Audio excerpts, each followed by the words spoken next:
नमस्कार, स्वागत है आपका इंडिया न्यूज के digital platform India news national में और मैं हूं नैतिक राज तिवारी। उत्तर प्रदेश में चुनावी बिगुल बज चुकी है क्योंकि जो पहला चरण होने जा रहा है चुनावों का, विधानसभा चुनाव जो होने वाले हैं जिन राज्यों में, उनमें से सबसे पहले उत्तर प्रदेश में चुनाव होगा और 7 चरणों में चुनाव की घोषणा हो गई। क्योंकि कल जब शाम को चुनाव आयोग ने, इलेक्शन कमीशन ने जब तारीखों का ऐलान किया कि इतने तारीखों से यहां यहां चुनाव होने हैं, तभी से जो समीकरण है चुनाव को लेकर वो बदलते हुए दिख रहा है। पहली बात यह है कि उत्तर प्रदेश में जातियों को लेकर, धर्म को लेकर और उन तमाम मुद्दों को लेकर इस वक्त जोर शोर से चुनाव प्रचार हो रहा है। लेकिन जब प्रचारों को रोक दिया गया कि अब आप वर्चुअली करेंगे, तो अब सबसे बड़ी बात यह आ जाती है कि चुनाव से पहले किस पार्टी में और किस दल में कौन सा नेता जाए। अगर वो उस पार्टी से निकला हुआ है तो वो दूसरे पार्टी में कब ज्वाइन करने के लिए तैयार है।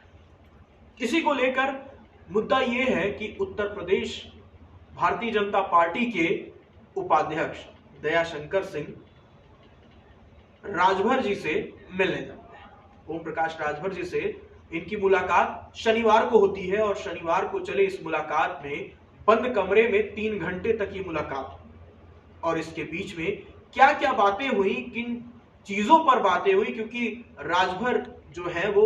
साफ तौर पर उनका मानना है कि अगर कोई सीएम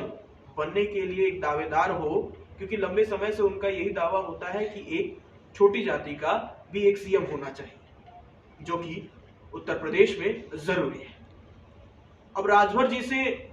मिलने के लिए चले जाते हैं दयाशंकर जी और इसके बाद जो बयान आते हैं सारे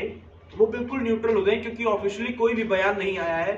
कि कौन से खेमे में किसको लेके जाना है। क्योंकि रही बात, भारतीय जनता पार्टी के साथ ओम प्रकाश राजभर जी की पार्टी जुड़ी हुई थी। 2017 में चुनाव हुआ, चुनाव होने के बाद सब कुछ ठीक था, लेकिन बाद में अचानक से ऐसा क्या बिगड़ा कि ओम प्रकाश राजभर जी भारतीय जनता पार्टी को छोड़कर अलग हो जाते हैं और अलग होने के बाद उनका गठबंधन हो जाता है समाजवादी पार्टी के साथ। क्योंकि समाजवादी पार्टी के साथ गठबंधन हो जाता है तो जब ये गठबंधन पूर्वांचल में इफेक्ट डालने की कोशिश करता है तो अब जो चुनावी माहौल है, समीकरण है, वो बिगड़ते हुए दिख रहा है। क्योंकि इसमें केशव प्रसाद मौर्य जी से भी मुलाकात होती है और इसको लेकर जो अंदर ही अंदर जो खिचड़ी पुलाव जो पकड़ा है वो साफ तौर पर भी ये भी है कि चुनाव जब आता है, इलेक्शन जब आता है, क्योंकि उसमें कोई भी अपना किसी का नहीं होता है। जहां जिसको फायदा मिलता है वो वहां पहुंच जाता है, क्योंकि सबको अपने हिसाब से वो पकवान चाहिए होता है जो सामने परोसा होता है चुनाव के समय। किसी को सीएम का लालसा है तो किसी को चुनाव में सीटों की लालसा है।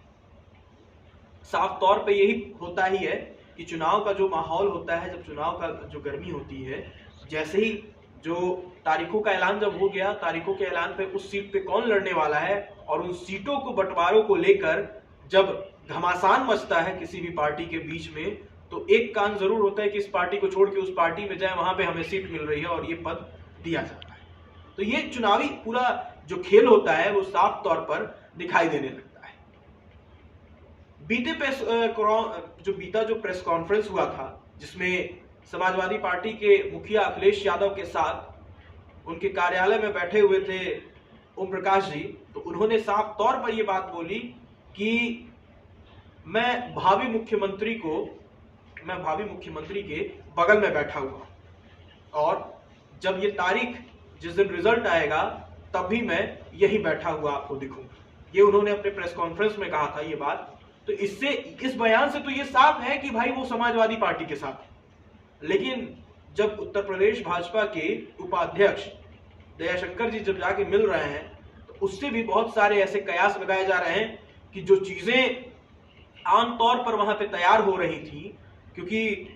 जयंत चौधरी जी का भी समाजवादी में जाना,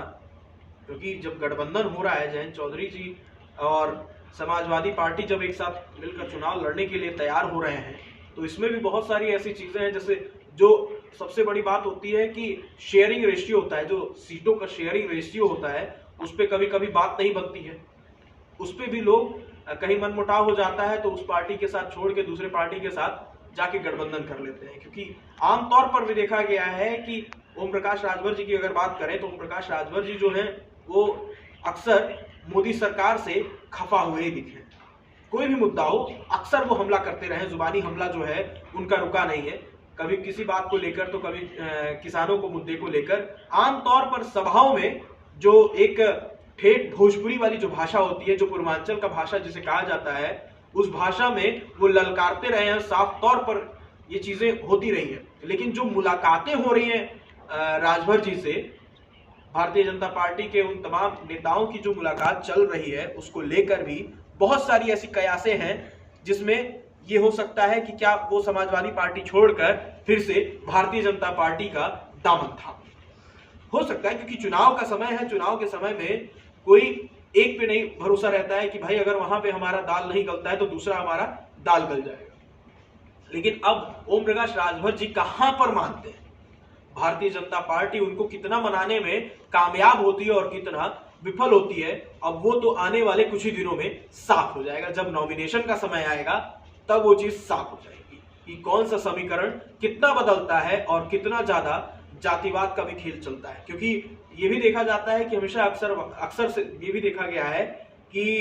कोई भी पार्टी हमेशा किसी न किसी एक जाति को समर्थन देती है। ओम प्रकाश राजभर जी का भी यही कहना है कि उत्तर प्रदेश में एक मुख्यमंत्री जो हो वो निचली जाति का भी होना चाहिए। तो ये चुनाव से लेकर वो तमाम मुद्दे थे जो हम आपके सामने लेकर आए थे। ऐसे ही हम तमाम मुद्दे आपके सामने लेकर आते रहेंगे और छोटी बड़ी देश दुनिया की जितनी भी छोटी बड़ी खबरें होती हैं उनको जानने के लिए, सुनने के लिए, समझने के लिए